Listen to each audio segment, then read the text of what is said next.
The September programs are up. You guys, they're amazing. It's not too late to join, maintain, or rebuild. Head on over to fitnessprotection.com and check out what we've got lined up for you this month.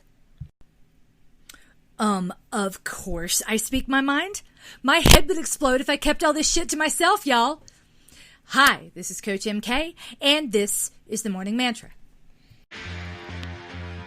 Hi, my name is MK Fleming. I'm a run coach based in Denver, Colorado. But this isn't a podcast about running exactly. Don't tell my clients, but we're never really talking about the running. When you know a craptastic event is coming, it helps to have a mantra to keep you centered and focused as you move through it. You don't have to be an athlete to be #coached and loved by Coach MK. And if you are here, then you are #winning at life. Today's mantra is, end it now. End it now. You may have heard or seen on my Facebook page that in recent weeks I had been staring down a bullying situation, one that had escalated to the point that I had involved the police and decided to go public with what was happening. Though I'm a loudmouth and a passionate advocate for victims, you might be surprised to know that this was actually one of the hardest things I've ever done. And in no small part, because this reminded me of a Buddhist teaching that I had tried to forget. When anger or aggression is directed at you, Buddhist philosophy encourages insight, see the suffering, preservation of life, protect yourself, use the correct speech, mantras, affirmations, positive speech, compassion, applying kindness to the person and to yourself. And this is the kicker, self-discipline in dealing with other people. And self-discipline, what they specifically mean is to cut off toxic, harmful people who don't want peace, who are incapable of coming to a resolution. Self-discipline. Since I was little, I've been told that that's not my strong suit, that I don't know when to shut up, I don't know when to stop talking, I don't know when people want to listen to me, that I am too quick to say, hey, that's not okay, and hey, please ask for help. And as a result, I've just been told my whole life that I'm too much, I'm too unruly, that self-discipline is something that I need to go get because I wasn't born with it. And when I apply it to this Buddhist framework, I realized that part of that might be true, because what I really hated was cutting people off.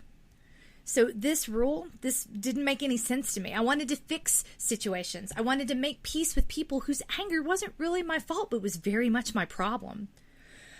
I thought it was my Christian duty. I thought it was my duty as a woman, as a Southern person, as a Southern woman, as a Christian Southern woman. I was supposed to, if I was living right, if I was doing right, if I was kind enough, that this sort of situation wouldn't come my way.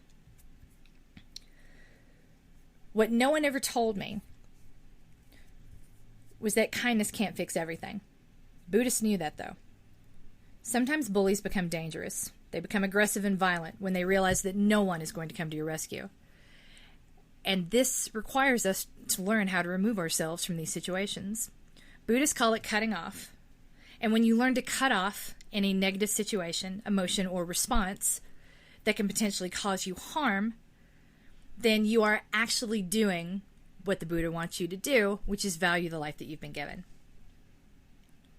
No one ever taught me to not respond but walk away from aggressors. I was taught that it takes two to tango and to accept my part in every conflict, and every conflict is 50-50, and there are two sides to every story. Don't ever say that to me, by the way. If you ever say there are two sides to every story to me, you will not like what I say next. Because that phrase gives bullies so much power in every situation that all I can do is look back on those situations, how I didn't see it sooner. I look back and I just shudder. I was told the problem was me. I was told that it was quitting to leave. It was cold and cruel to not sit down and work things out like adults. Buddhism taught me that horrible, it takes two to tango phrase actually means it takes one person to be an aggressor and another to stay within that person's reach. Your desire to be the bigger person, to keep applying kindness, to find a resolution is what keeps you locked in an endless tango, sucking emotional resources from your friends and your family. Teaching your kids that they are less important than the anger of any person who wants to come fuck with your peace. That soothing these people who have probably never done anything for you is more important than spending time with them. That's the message I received as a kid, and I have no intention of sending it to my children. Too damned right I called the police. Too damn right I live streamed it. And too damn right that there's more to the story than I'm sharing publicly. But rest assured, the police needed to know about this one.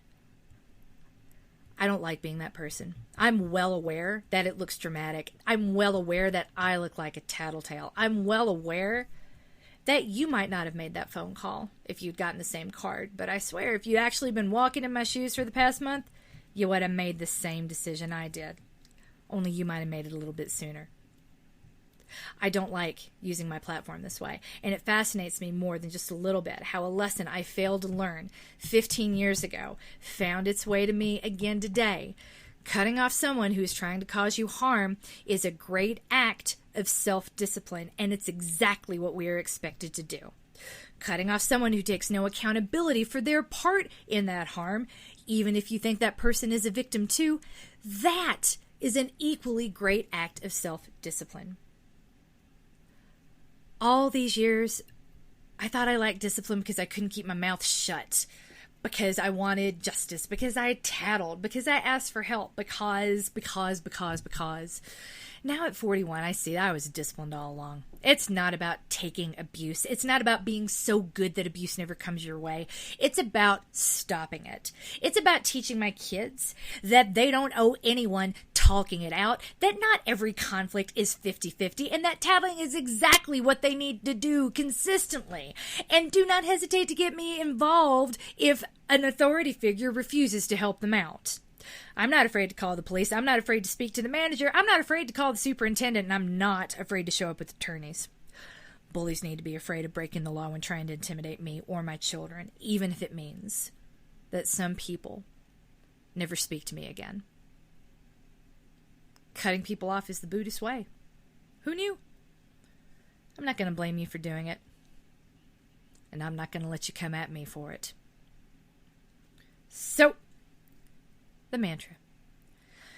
In those moments when a bully is escalating, when everyone sees it but no one wants to get involved, when no one wants to make it their problem, when it's only your problem to bear, stop.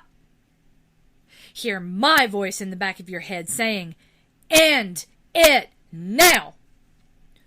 Then cut off all access that bully has to you and make the Buddha proud.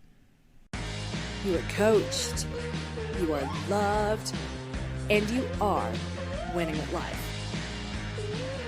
And you are definitely winning at life if you subscribe to my Nuzzlenut newsletter, follow me on Facebook, or follow me on Instagram. Feel free to do all three.